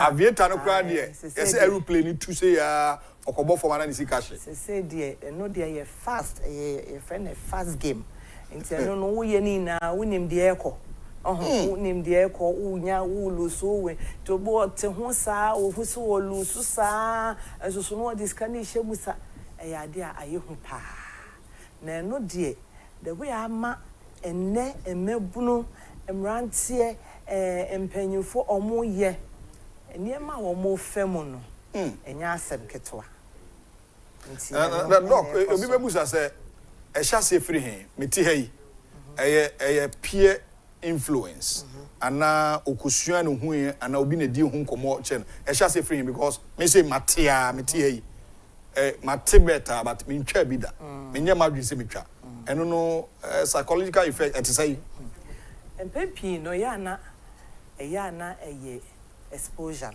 no so so ntwa bi da if you say you haven't been exposed okay manu cry any omo ofie no ene de to tablets nya de ma wo mo okay nti esi obo game to obo se no wanya as a coins bi by no anya sika o as a bibi represent sika na nani age na hwehwemu bi a me hu ye na echese akoda bi wanya 6 years o ena o boss ade no na nani agene o ka no papa say ade we de da meye no real one na menya sika no mani beje pa akola no so eti a sha se free ho omo hu ye yemfie mu ne bra panyi o akotwa o win obo say menya 100 cedi so o keka ene menya 200 na nkola no mo fie no teacher young people adolescents na hono adwen no enyan develop kese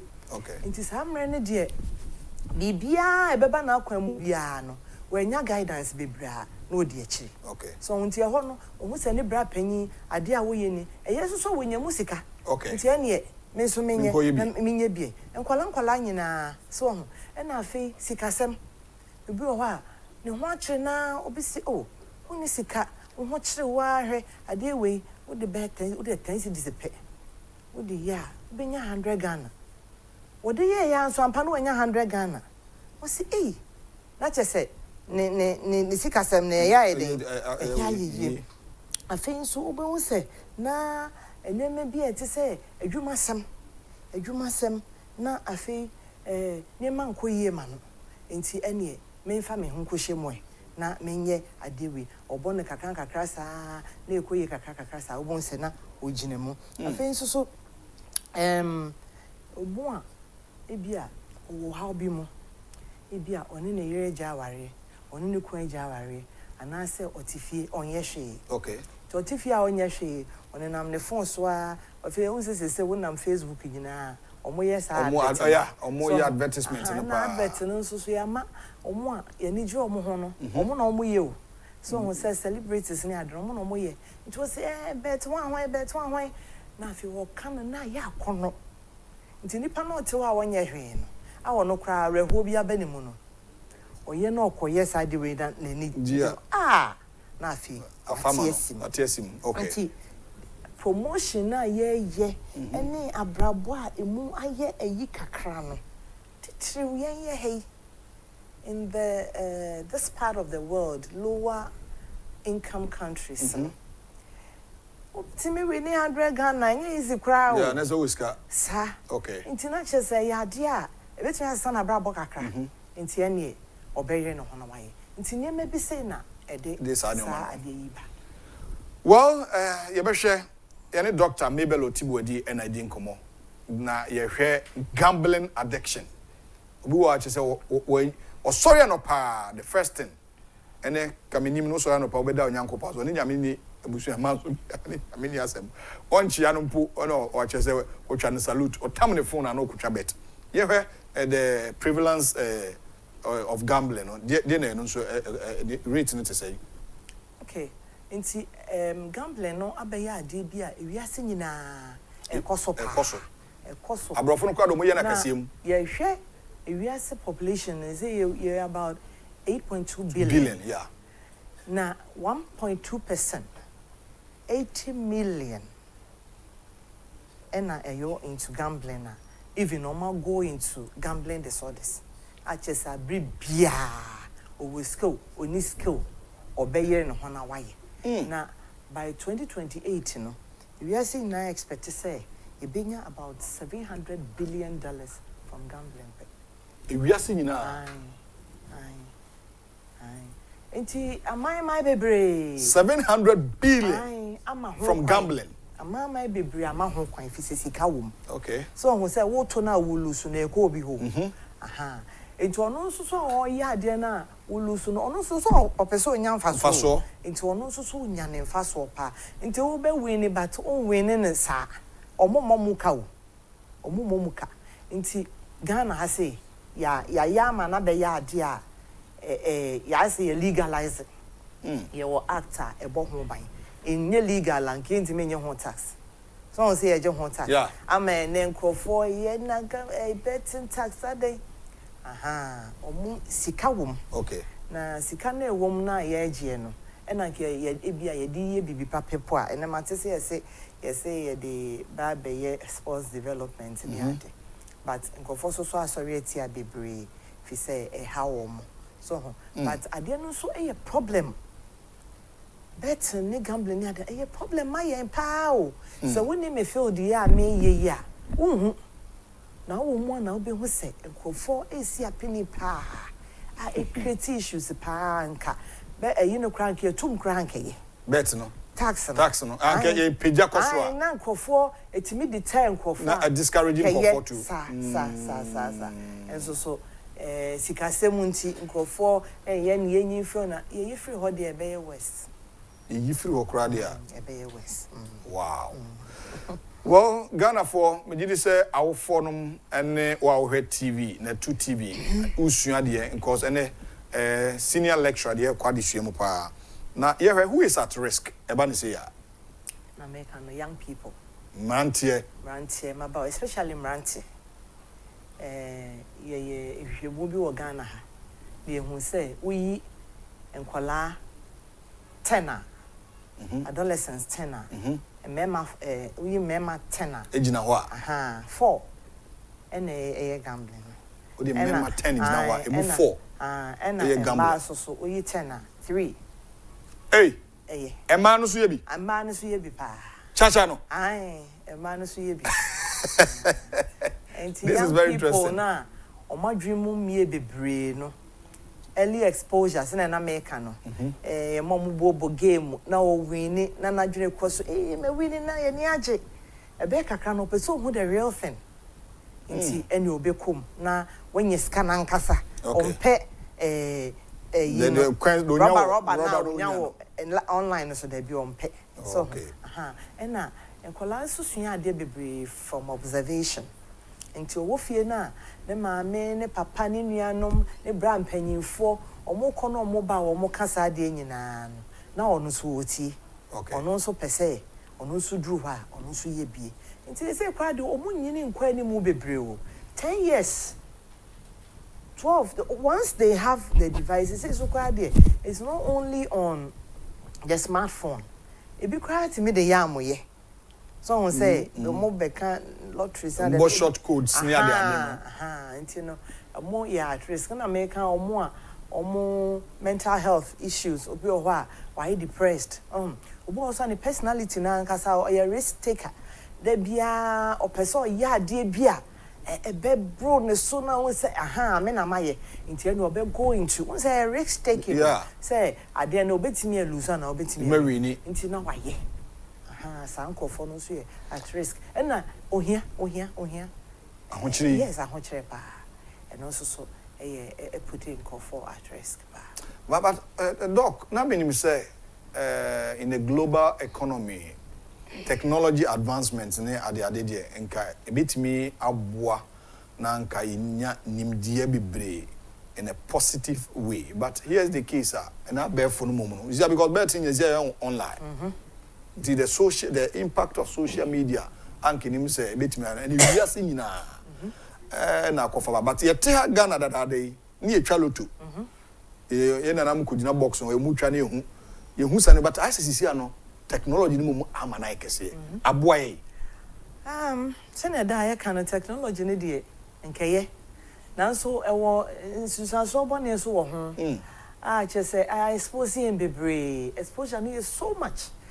ni panso so you expose bebre e do how bebre bro okay so who say no ama ye niema abaye so easy ama ye say ye ti hey ye betimi anya bibia ye pe bia at once we don't have to go out there okay so it's so easy we like it me sure so also crowd any yeah pa ultimate top prepaid on phone on this animal nti obitene dem na obitimi heka niema abom ade we ya so na wetimi anya sika lo so be ba nchen sisi a onkonkwa sika no kwa wo bank e ba ne nchen na ba ne momomu so to ade ogoyi ne he so to ade so nti eno na ama ade no aye akono aye ni gie o ma package ni ye so o ma package ne kama nti especially young people need because onkonkwa gina baabi eno aka say wo hu asori ni ukotwa lotu they say you didn't na ba online it is all for kwetwa bi kra bebre na so twa bebre na twa eno dem ni ho dance me ma example say also for kwetwa wo this I want a phone so or the phone di agro bo ha ubetimi akore so wonti and no na e wanna say ye drew na no na ama de na is so difficult for people to deal with because I didn't want to phone so into obey ne den into no ama de na is so easy and so difficult to get rid of because see him first ne de enka bi a loto kioso no enim ho wonko ho e na say unkotwam kra no wahu say Dr. Loto ho na e bia wakakoye ene de one abefo kwa so sa nti eno na ama ayemremre wow na ebrebe na sa de na ebe ye ohaw gambling ebrebe na man be how my okay nti emra gambling no ebe ye ohaw no emra chese wo bo wo to na untimi en control ho abibia what to muntin time preoccupation. Oh, okay. So I say, Debia, esa woye. Wanya, you don't feel good. Ena, uyena ulu sukrana. You still want to do it. Because I say, when you say, ubetimienya, now koso na woye. Intina udu hunie menina, usikenyina. I tell you, gambling is a real problem. It has become a real problem for yemu be pray we ase. Addiction should we say was spiritual impact and I say because obi so be ka say ehunhun bi na awura no and na say waya manaka no ho te say obi onom nsa oso bi mitimi ko bopum ahomache 4 onom nsa o say ne ho nto no te say gambling or sorry, yeah, the first thing say or phone so no kutwa. No, it was spiritual impact me. Me a scientist. Enti me jinya me di spirituality me say there's something called spirituality. Okay. And not the meaning. But idea ba ko a e say ye nyina ye hu ne say adwene no it play a very huge role in this. Say you can't addiction. It is addiction, yeah, yeti drug addiction. Any pornography addiction. So and also what it. Sane mani na addiction. Na mental health condition. It's a disease of the brain. Enti no adwene no ene ma ade wakoye. Okay. O pesa o sanye. Now already a woman. O pesa sanye. Okay. Na kwan be na adwene fa so a wo yes ade no. Ya adwene mu no. Ye wo e kwan bi da adwene mu a ye friend reward pathway. I say kwan bi dem. Okay. Na ho no chemical bi a ye friend dopamine. Dey ye ne say ye ti he ya ye kasa ye sisi. Dopamine is being released. Okay. And my energy. Oh, I see. My pleasure. Okay. My motivation to go on and do what we are doing. Okay. It is a wakwa kucha. No when you 100 Ghana, when you 200. We say na a rush. So this one will be afa cocaine no. Okay. We say wo fa na Chima in the dead. Na ade ni e produce na a rush. To one say na person san ye biom. Na person san ye biom. Na afei edu maybe na e bia wo sika asa. Pesa obeya na fe ho ira say obi onom cocaine and also offer drugs bi I am man feel good edu maybe na say bia wonye scan koto a no experience withdrawal symptoms yeah sa abo your friend techie yeah techie aba ne ho wo so na ne yefu ye ne ya ne fifre ti no sa na gambling addiction and so because of the dopamine involved into one say yes ana wunya sika no enya obonse na afei oho yiraira wo na oho ne wonye na okobo besia na wiya sika okay yes obo okwa no akoton ne ka me ho bi obi waton ne ho ne manyina because of bet and gambling waton ne cars waton the sika nyina afei o de ka wabobo abesia fini na fofo nkofo no mu bu no pa just ever ne say he no maba ho why ne mama 500 na mama 1000 na e twam count be ma o be ka say on fa ma o de be ma me fi say wo bo me yes waje jiska free some so do ko twabet o de ko gambling e de atwa aviate bi ama waluso ma the sika nyina asa ti sa na be ye wo nti unye sika kakra e bi enfa ne say mini say wo was that problem and it's called a hidden illness because unhu woni pa no so bi ato ensam ntentan de a oba wo no we de wo wa hye ne coat kama wonam ho no ma this a drew point bi a nipa no ntimi take care of ne ho biun because watoba ha na brabo ina ntia ne o kwabontin ko hu se ne ho ayefin on siese ne ho yemi hu obi sa nipa no so the picture chiro in the past few months and your tea ne hu na picture ne nipa na nsakra bi se ontimi no ni tirim osori a wonware eno anso ne nam ho no peska no de akwa avieta so no kwa gwetwa avieta ya mama wakasem pani bi amenim ntina mekasem panimfo etwai ne comp wano de why set up ankasa na okotra ho a ntina menim say game who say replay it me to awi ade ani ai wo abeka say obo game keke bi keke na tan ona agina dwin nyina oh I see ntino bo say esa na nipa no waye basa onya 200 bia no de koshim ode koshim so a obesan lusu so obesan lusu na fe na dream nyina ya kesene na how bebre so nti adwene no de it's really involved send you be caught into cocaine addiction and pornography addiction sana gambling addiction so etie sana no so etie na say mebuno no papa and then go for bebre all hwehwe adwumanye fi say bet wo enti on turn the phone so kwa obekwa center go the whole time not a betting center o ya se wono so obenya baba doc dey na obema obade ne ho bihim e dey na bema oba besia se na doctor mebelotibu adite na oba besia o twa bet ni bi se oba so ye nipa oba so se adwuma bi wo mema adwuma enya mema adwuma oba so adwene eti se obema se na ebia society ebitime se o bad se na wo kan ye mema adwuma oba de nka drugs de nka e fa ho bayi so adwene na da ye trimu na adwene no ebetimi afa no won say we use drugs once you start using it takes over the brain yes so into I say it hijacks the brain okay into sa na oba so brain so ebetimi hijack ne sa into and for be akoche 10 akoche 20 you say no nya 100 na nya 100 do no de akokoye ni ti akobo ni ti na sa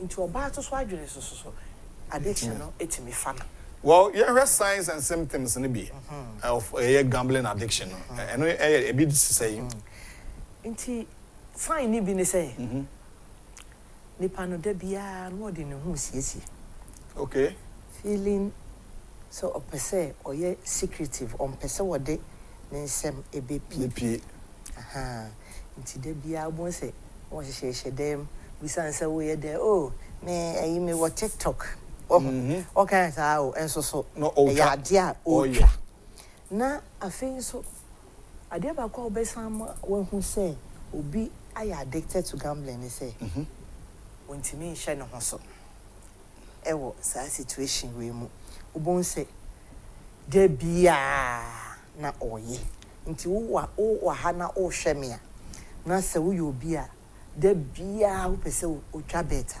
na se wo pese wo ye chacha why addicted no nti ho ne sa se why addicted okay nese obi okay o last di kura wo di be gusu no so who say we do sa point na just why addicted wow sa afin so woni sika kura o pese o bobesia na o detwa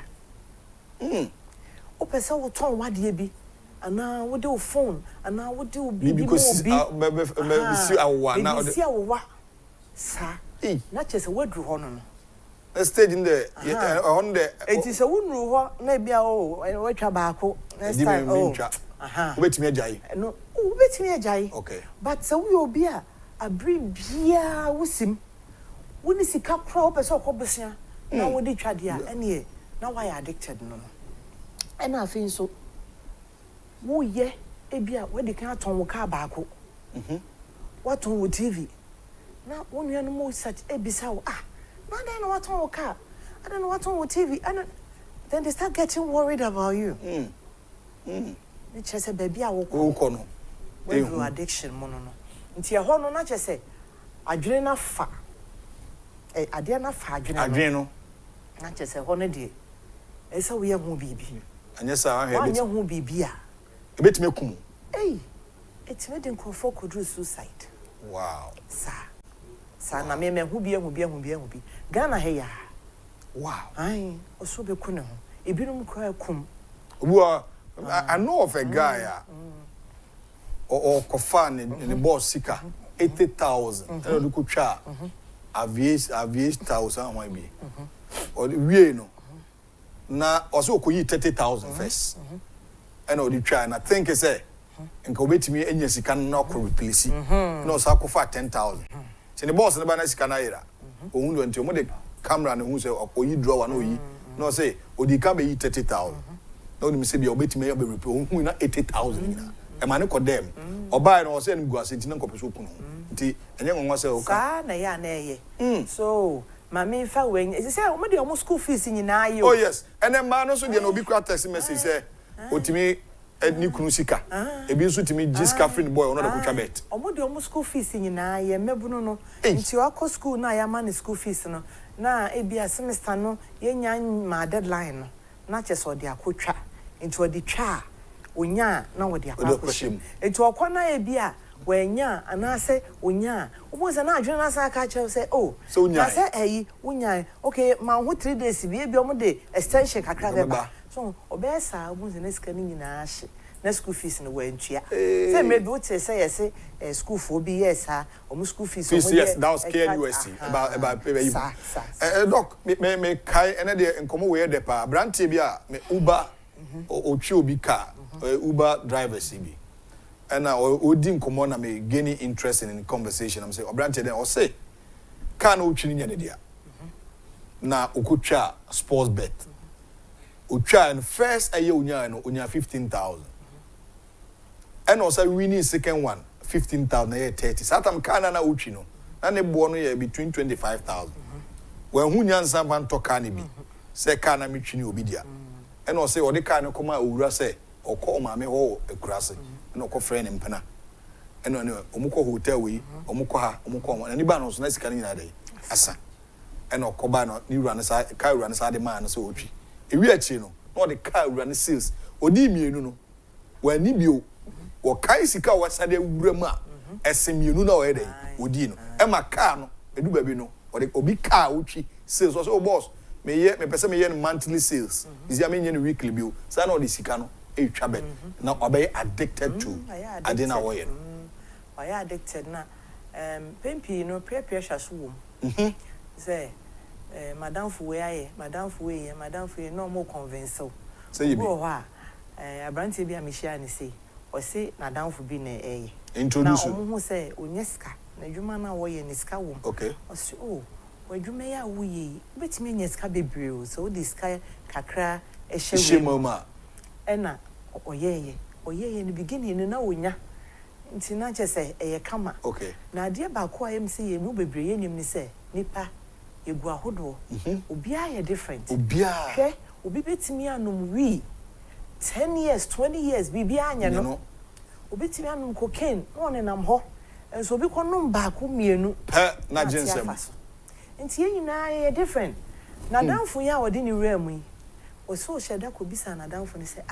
nti wo so saa na eye wana so me de me twa ba ko a bia mboma me twa ba ko wow so nipa ye different obia system anya media ma no ye different nti se wodi obi achi na wo se otwa oya aviator nti otwa wanya nti wo so koche bia wo wadwene no the way I speed the beko no eso send you no de ne ko nti afei o blame na danfo no but then we blame no say what you panyini yes oh yeah adult you can think for yourself ntare no be kan o kan o to di na chisa yes na danfo ne de like oh yeah normal no ne nam ho no waton ne ho ne nyina na afei opeso ko ne ho na danfo no nam ho a okọ na adwuma kama no ntimi nkọ adwuma This is very sad. I think say, as a country we need to tackle this issue. Yeah, about to say Adriano Ruben will play about gambling addiction. In American, Adriano will play bebree. Okay. Actually say Adriano send ye nyame aye no no. Ye niema bebree ma ye na one thing e boa ye say e ma ye nije. There's a place and there's a neurotransmitter, a chemical beer. Am I energy? Okay. Sa chemical near friend dopamine. Now addictions be brain dopamine in a play role. Role pa. Yeah. Into a back crano once we use so dear na back crano. Dopamine in produce Emma when in yesen and affair say no. I feel we here. Sa dear now we and the more energy. Oh, into so far cocaine, no for the ones a back crano. Natural thing na. Nya media ma say ma wanije no e ma wanije o just say wonya cocaine no nti bo so wonya kakra bia na nani age obo so onya sika wura e center one onya sika to na phone so a na enije na bem so ho sa nti sa part of the brain na me friend reward pathway no e ho e na sa ade esi pa chese it play a very important role in this. Into one say, a feina, ama, o person cosoye, o person cosoye, a fay, you be told for say, oh, I dear way jay. Men yet, a mouse seeking in answer, a more moody air coffom, a dear way I would ye, a my dream of crowd wouldn't remember, and then I wouldn't yay, was you okay, me jay. Okay. A dabako, a dam you know, now one should I would say, ya, if you say, you don't get anything that excites you. Okay. Inti, who say, yeah, then my bow or wine or mammy 100 right with the baby was who say not tears to Susacom. Now I crack ye, now fee a day, sa or how so April. And she be the common BC has a brand of AI. Emphasis about negative consequences. No, now, what can be done about it now? If I'm common, okay. Into negative consequences in the market, be say, sikasem, my financial stress. Because you do seek any nation. And my affair relationships. And why you here, dear?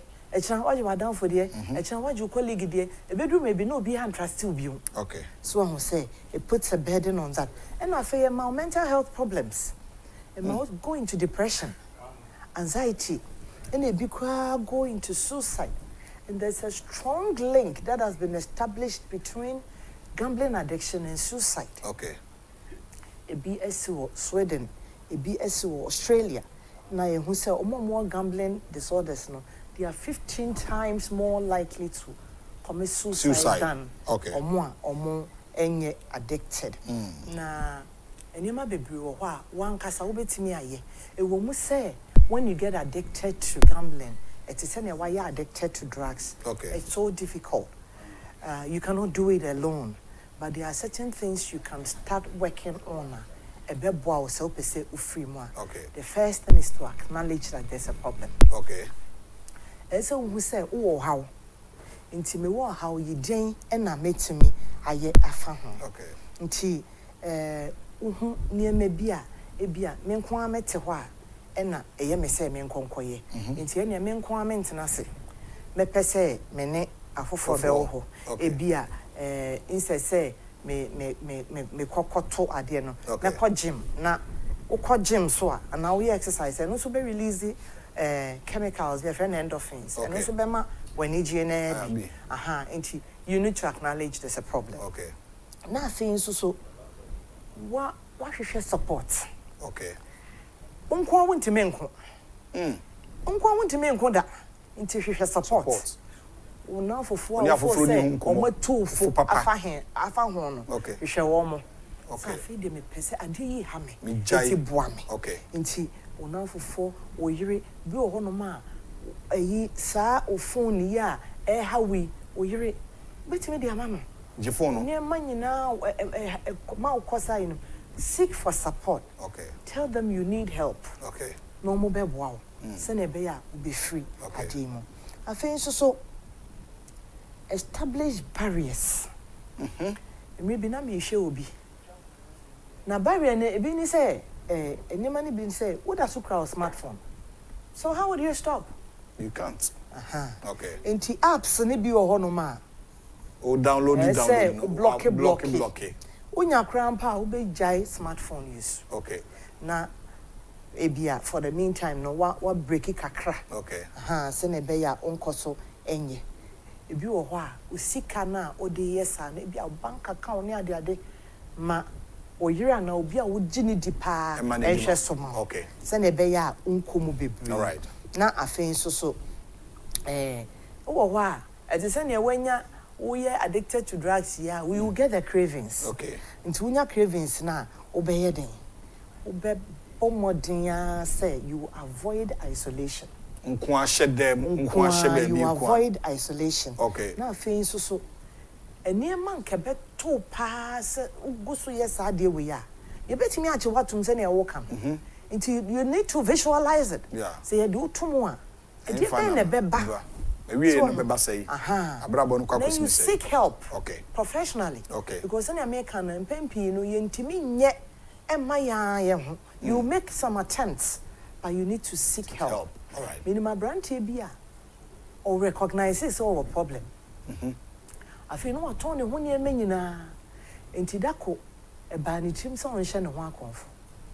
But or ye say, or bed drive a co. Suko pon be more. Eho ebia obehia obi obe to no fo say obe buan. Okay.